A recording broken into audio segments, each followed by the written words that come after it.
Graça e paz, queridos irmãos. O devocional de hoje se encontra no Evangelho do Senhor Jesus segundo João, capítulo 13, versículo 13 até o 15, onde diz: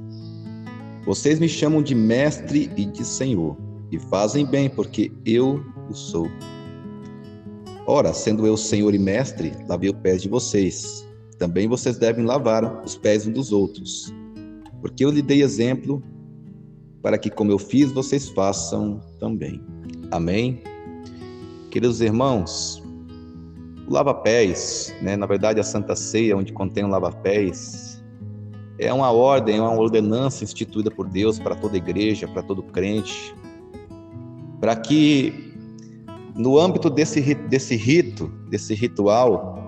o Senhor possa trazer a lume ao nosso coração, à nossa mente, a necessidade de nós mantermos uma comunhão firme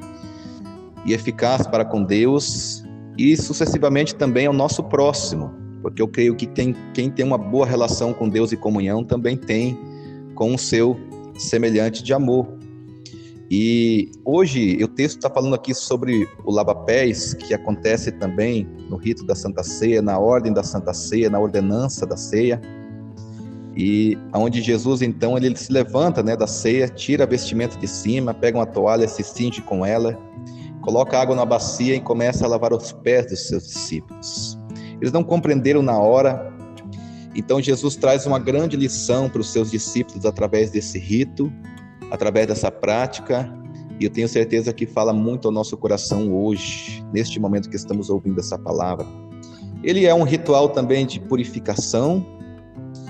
e eu creio que é uma necessidade de cada um de nós, porque assim como os pés da pessoa é a parte mais afetada muitas vezes pela poeira, pela impureza,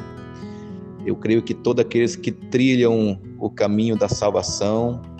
e nesse caminho nós pleiteamos, andamos, e temos muitas vezes nessa caminhada, querido cristã, na nossa vida, apegado às bases da nossa alma, a poeira do pecado. E precisamos mergulhar sempre no Senhor Jesus, para que possamos, pelo Espírito Santo e pela Palavra de Deus, ter a nossa alma limpa e purificada de toda a poeira, de todo o resquício do pecado. O livro na carta de Paulo a Tito, no capítulo 3, versículo 5, ele fala assim na parte B: Ele nos salvou mediante o lavar regenerador e renovador do Espírito Santo. Então, é o Espírito Santo que nós buscamos diariamente, que também vai nos limpando de toda a poeira do pecado.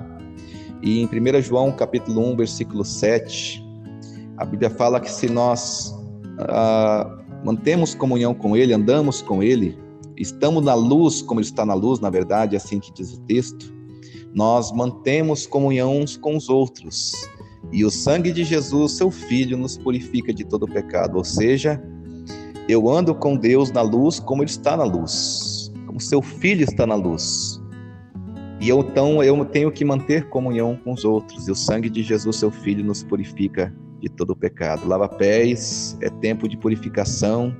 onde Deus vai fazendo a obra nas nossas vidas, em comunhão com Ele e com o nosso irmão, através desse rito. Também é um grande exemplo da parte do Senhor Jesus para cada um de nós, uma inversão de ideias, de princípios, onde muitas vezes só os senhores, os ricos, eles tinham essa oportunidade de ter os seus pés lavados, cuidados, era um papel dos escravos, muitas vezes na época dos servos, e aqui o Senhor, ele inverte esses princípios e valores, colocando a verdadeira realidade no reino de Deus, que grande é aquele que serve, e que nós fomos levantados, na verdade, para servir uns aos outros. E também um grande exemplo de humildade da parte do Senhor Jesus para com cada um de nós. Ele diz assim no versículo 15: Porque eu lhe dei o exemplo, para que, como eu fiz, vocês façam também. Queridos, não só na questão de você repetir o ritual, para que verdadeiramente nós possamos amar uns aos outros cordialmente no Senhor e servir uns aos outros com coração. A carta de Paulo aos Filipenses, no capítulo 2, no versículo 3, o apóstolo Paulo, ele diz que nós não devemos fazer nada por partidarismo ou por vanglória, mas com humildade, considerando cada um o outro superior a si mesmo. Então, queridos, essa palavra de hoje nos ajuda e nos ensina que nós venhamos a olhar para essa palavra e ter como nosso maior exemplo o próprio Jesus, que ele tem nos dado exemplo, tem nos ensinado, tem vivido na prática esse amor, esse serviço para com os seus, e que nós possamos assim também ter o nosso coração lavado, alvejado de todo o pecado, de toda a poeira da impureza, tendo um bom relacionamento para com Deus, entendendo que nós somos levantados pelo Senhor para servir, amando o nosso Deus, amando o nosso próximo, porque eu creio com toda certeza que a comunhão, a unidade, ela é uma condição para a eternidade. Deus abençoe a todos e nos ajude, pelo poder de Deus, pela ação sobrenatural do Espírito Santo, a cumprirmos com essa palavra, com esse propósito, em nome de Jesus. Se este vídeo abençoou a sua vida, inscreva-se no nosso canal, curta e compartilhe para que mais pessoas sejam abençoadas.